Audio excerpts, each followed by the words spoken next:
Most business owners I speak to have the same problem.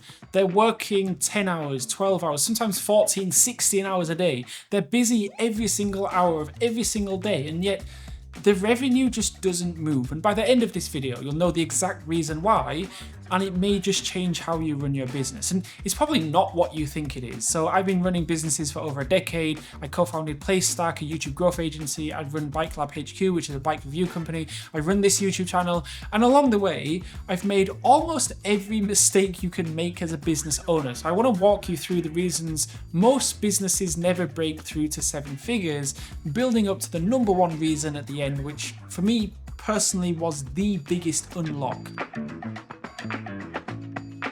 So let's start with one of the most common ones, which is lack of delegation. So ask yourself honestly, how many tasks did you do this week that someone else could have done? Because the business owners I see stuck between 7 figures are almost always the ones doing everything themselves. Answering emails, handling customer complaints, posting on social media, editing videos, writing copy, all of it. And the thinking behind it is usually some version of no one else can do it as well as I can, so I might as well just do it myself, right?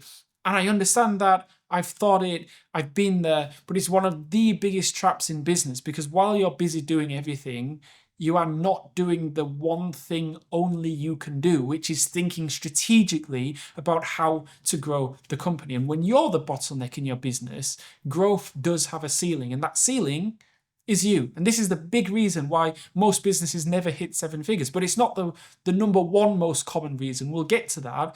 But secondly, SOPs, the thing no one really is talking about. Now, delegation only works if you have systems in place, and that's where SOPs come in, standard operating procedures. These are basically documented step-by-step processes for every repeatable task in your business. I'll give you a real example for one of my newsletters, Bike Lab HQ. It's a fairly small newsletter, but it's growing by about 50 emails a day.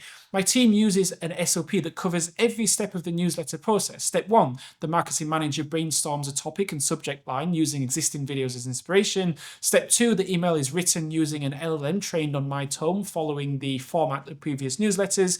Step 3, affiliate links are added and tracked. Step 4, it gets uploaded to Kit and sent to me for approval. Step 5, it gets adapted slightly and posted as a YouTube community post.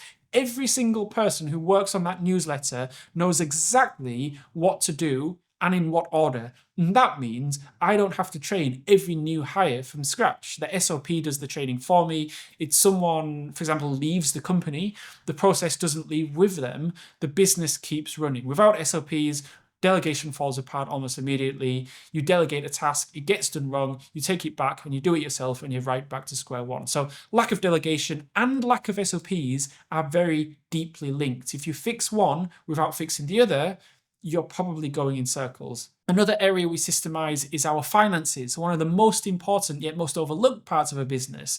For one of my businesses, we've been using Xero for about a year. In a nutshell, Xero handles all your accounting, your invoicing, your bookkeeping, your expenses, so you can focus on actually running your business and making more money. It can be used to track cash flow in real time, extremely useful, automate invoicing, reconcile transactions automatically, and generate reports. And Xero makes it easy to understand without needing a degree in accounting. It connects directly to my bank, so I'm not manually entering transactions. And when tax time comes around, everything is already organized. My accountant can access everything directly, which means no back and forth emails and no last minute panic. As I mentioned earlier in the video, delegation is so important.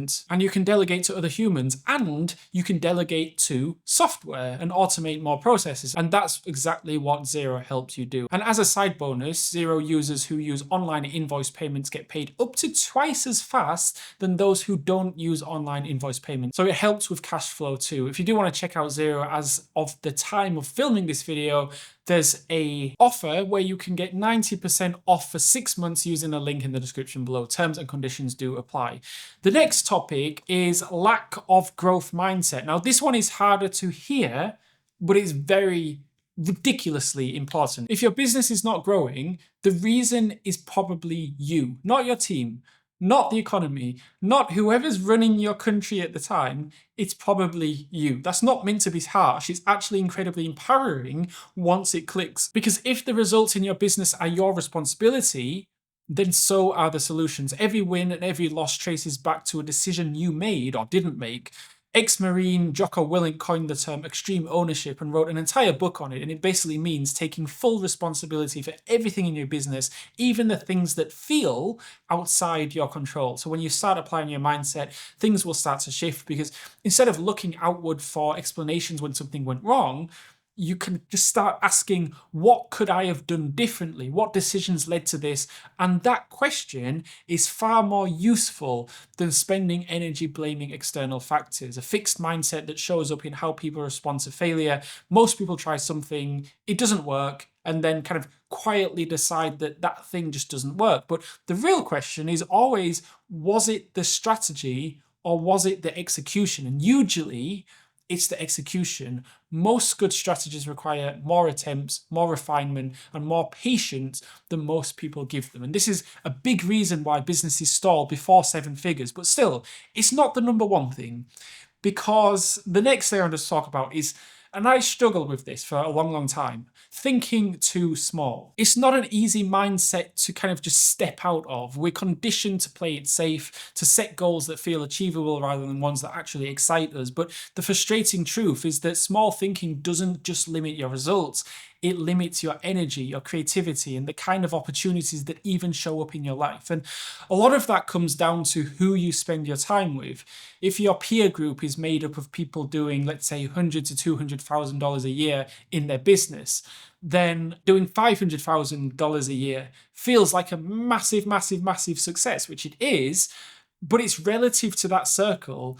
If you start spending time with people doing $5 million a year, $10 million, $50 million a year, $100 million a year, your entire frame of reference completely shifts. Suddenly, the problems you thought were impossible start looking very solvable, because the people around you are solving bigger problems every day. Their normal is different, and that normalcy starts rubbing off on you. I noticed this with my own business. Every time I start getting access to people operating at a higher level than me, whether through events, through partnerships, or just putting myself in rooms where I felt slightly out of my depth, my thinking expanded, the strategies got bigger, the goals got bigger, and eventually the results followed. Now, most business owners are in rooms that match where they are, not where they're trying to go.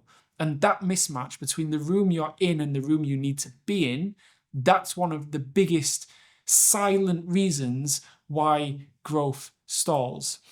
Now, the fix is intentional. Start going to events where 7 and 8 figure operators show up. Find communities where that's the baseline. And if you can't get into the room physically, get in via content, for example. Study how those businesses think, how they structure their teams, how they talk about their problems. But your revenue will rarely outgrow your thinking, and your thinking will rarely outgrow your environment. So you can start talking to people who are where you want to be in 1 year, in 3 years, in 5 years' time.